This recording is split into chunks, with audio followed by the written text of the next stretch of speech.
আসসালামু আলাইকুম।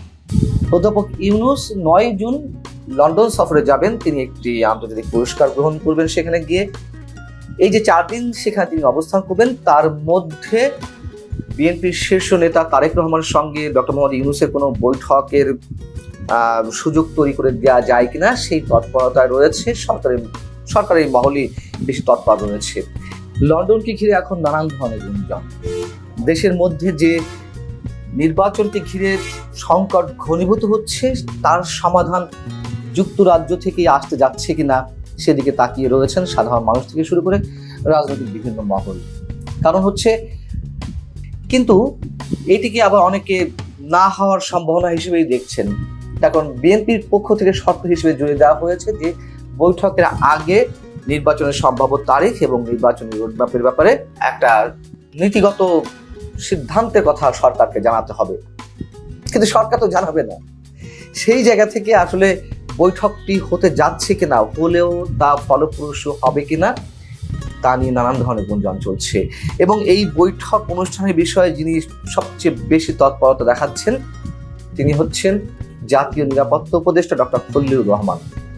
ডক্টর খলিলুর রহমান, আমরা জানি যে ভারতের প্রধানমন্ত্রীর সঙ্গে প্রধান উপদেষ্টার বৈঠক হবে কিনা শেষ পর্যায় পর্যন্ত একটা চরম অনিশ্চয়তা কাজ করছিল। বিমস্টেক সম্মেলনে যাওয়ার পরে ডক্টর খলিলুর রহমানও সেখানে উপস্থিত ছিলেন এবং তিনি উদ্যোগী ভূমিকা পালন করেছিলেন এবং সেটি সফল করেছিলেন। ভারতের জাতীয় নিরাপত্তা উপদেষ্টা অজিত দোভালের সঙ্গে দফায় দফায় কথা বলেছেন এবং অনেক ধরনের চেষ্টার পরে ডক্টর মোহাম্মদ ইউনূসের সঙ্গে নরেন্দ্র মোদীর বৈঠকটি অনুষ্ঠিত হয়েছিল। যদিও সেই বৈঠক তো আর ফলপ্রসূ হয়নি, বরং সেই বৈঠকে কেন্দ্র করে সরকারের মধ্যে দায়িত্বশীল পদে যারা রয়েছেন তারা যে অতি কথনগুলো ছাড়লেন বাজারে, তাতে করে বরঞ্চ সরকারকে বিড়ম্বনাতেই পড়তে হয়েছে। ডক্টর মোহাম্মদ ইউনূসকে এক ধরনের বিতর্কের মধ্যে পড়তে হয়েছে। যাই হোক, সেই বৈঠকের পরে ডক্টর খলিলুর রহমান কিন্তু জাতীয় নিরাপত্তা উপদেষ্টার পদটি বাগিয়ে নিয়েছিলেন, তিনি পুরস্কৃত হয়েছিলেন। এখন সেই ডক্টর খলিলুর রহমানই তারেক রহমানের সঙ্গে প্রধান উপদেষ্টা বৈঠক করিয়ে দেওয়ার বিষয়ে বেশ তৎপরতা দেখাচ্ছেন এবং তিনি সম্ভবত এর মধ্যে গেছেন অথবা যাবেন, এরকম গুঞ্জন শোনা যাচ্ছে যে তিনি আগে ভাগে গিয়ে তারেক রহমানকে রাজি করার চেষ্টা করবেন। এই যে তারেক রহমানের সঙ্গে প্রধান উপদেষ্টার যে বৈঠক হওয়ার সম্ভাবনা, বিষয়টি দেখা যাচ্ছে ডক্টর খলিলুর রহমানের উদ্যোগের কারণে। কিন্তু আবার এটাও ঠিক, যদি বৈঠক না হয় তার অন্যতম প্রধান কারণ ডক্টর খলিলুর রহমানই। তার কারণ তার যে দ্বৈত নাগরিকত্ব নিয়ে দেশের মধ্যে নানান ধরনের বিতর্কের সৃষ্টি হয়েছিল। বিএনপিও ডক্টর খলিলুর রহমানের নাগরিকত্ব নিয়ে প্রশ্ন তুলেছিল এবং তার পদত্যাগ দাবি করেছিল। এই সব মুহূর্তে এসে পাল্টা জবাব দিলেন খলিলুর রহমান। আপনার নিশ্চয় মনে আছে, তিনি 1/11-এর পর থেকে কেন তারেক রহমান বিদেশে অবস্থান করছেন, কেন দেশে আসেন না, এ ধরনের নানান ধরনের ইঙ্গিত দিয়েছিলেন। এবং একটা পর্যায়ে তিনি বললেন যে যুক্তরাষ্ট্রে থাকার কারণে যদি আমাকে বিদেশি নাগরিক বলা হয়, তাহলে তো তারেক রহমানকেও বলতে হবে বিদেশি নাগরিক। তিনি এই মন্তব্য করেছিলেন যে যুক্তরাষ্ট্রে থাকার কারণে আমাকে নিয়ে, মানে তাকে নিয়ে যে ধরনের মন্তব্য করা হচ্ছিল, সেই মন্তব্য করার আগে বিএনপিকে একটু বুঝে শুনে কথা বলা উচিত এবং যদি ঢিল তার উপরে নিক্ষেপ করা হয়, সেই ঢিল কিন্তু অন্যের উপর গিয়েও পড়তে পারে। বিএনপি নিশ্চয়ই তার এই বক্তব্য খুব ভালোভাবে নেয়নি এবং জাতীয় নিরাপত্তা উপদেষ্টা ইস্যুতে নানান মহল থেকে যেই চরম আপত্তি উঠেছে, তার পদত্যাগের দাবি উঠেছে। বিএনপি যে 3 জন উপদেষ্টা পদত্যাগের দাবি তুলেছিল, তার মধ্যে সবচেয়ে গুরুত্বপূর্ণ অবস্থানে ছিল ডক্টর খলিলুর রহমান। যাই হোক, সেই জায়গা থেকে ডক্টর খলিলুর রহমান কতটুকু কার্যকর ভূমিকা পালন করতে পারবেন এই বৈঠক অনুষ্ঠানের বিষয়ে, সেটি একটি বড় প্রশ্ন।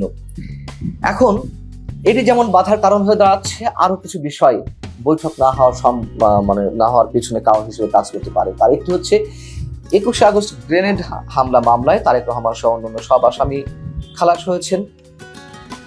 এই খালাস হওয়ার বিরুদ্ধে রাষ্ট্রপক্ষ আপিল করতে চায়, সেই আপিলে অনুমতি দিয়েছে উচ্চ আদালত এবং এটিকে আমি প্রথমেই বলেছি তারেক রহমানের উপরে একটি চাপ সৃষ্টি করার খড়গ হিসেবে ব্যবহার করা হতে পারে সরকারের পক্ষ থেকে।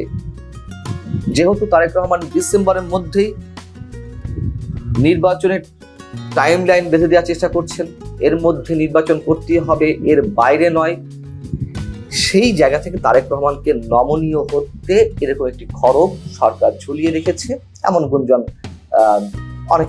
অনেকের মুখে।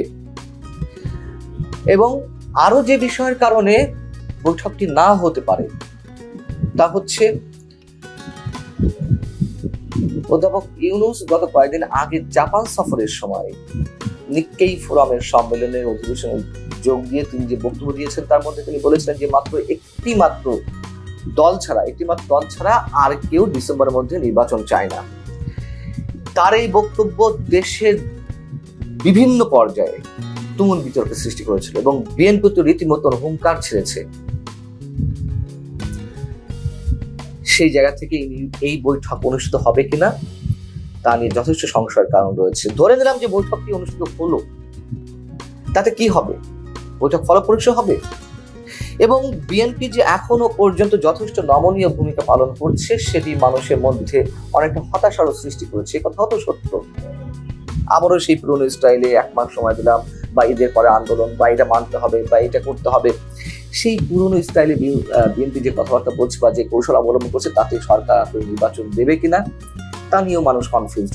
সরকার যে নির্বাচন দেবে না, ডক্টর মোহাম্মদ ইউনূস যে নির্বাচন দিবেন না, এটি সবার কাছে স্পষ্ট, সবার কাছে। ডিসেম্বর কেন, জুনেও দিবেন না, এটি এখন মানুষের কাছে দিনে দিনে আরো বেশি স্পষ্ট হচ্ছে। সেই জায়গায় বিএনপি কি বুঝতে পারছে না যে ডক্টর মোহাম্মদ ইউনূস নির্বাচন দিতে চাইছেন না, নির্বাচন না দিয়েও তিনি না দিয়ে দিনের পর দিন তিনি ক্ষমতায় থাকতে চান, কিন্তু বিএনপি বোঝার কথা। সেই জায়গাতে যদি বৈঠক অনুষ্ঠিত হয়ও, তারেক রহমান নিশ্চয়ই এমন কোনো ক্যারিসমেটিক কোনো কিছু সৃষ্টি করতে পারবেন না ডক্টর ইউনূসের সামনে যে সেখানে কথা দিয়ে আসবে হ্যাঁ ডিসেম্বর মধ্যে নির্বাচন। সরকার কেন এত তৎপর তারেক রহমানের সঙ্গে বৈঠক করতে? কারণ তারা নির্বাচন দিবে না, এটা লিখে রাখা যায়, অন্তত ডিসেম্বরে নির্বাচন দিবে না। এবং আমার ব্যক্তিগত মতামত যে ডিসেম্বরে যদি নির্বাচন না হয় তার পরবর্তীতে গিয়ে অনেক ধরনের খেলা দেখা যাবে। তার কারণ সরকারের ডক্টর মোহাম্মদ ইউনূস কিংবা তার অনুগত যে ছাত্ররা বা ছাত্রদের যে দল জাতীয় নাগরিক পার্টি বা জামাতে ইসলামী, এর মধ্যে তাদের নানান ধরনের পরিকল্পনা বাস্তবায়ন করবে, যেই পরিকল্পনা অংশ হিসেবে জুনেও তারা নির্বাচন দিতে চায় না। জুন কেন, এই নির্বাচন দিতে 26-27 লেগে যায় কিনা সেই প্রশ্নও অনেকে রয়েছে। অতএব এই জায়গা থেকে প্রথমত প্রশ্ন উঠেছে যে আসলে এই লন্ডন বৈঠকটি অনুষ্ঠিত হবে কিনা, আর হলেও তা ফলপ্রসূ হবে কিনা। আর কি হবে না হবে সম্ভাবনার কথা তো আমি বললামই। এখন দেখা যাক কি হতে যাচ্ছে। ভালো থাকুন সবাই। আল্লাহ।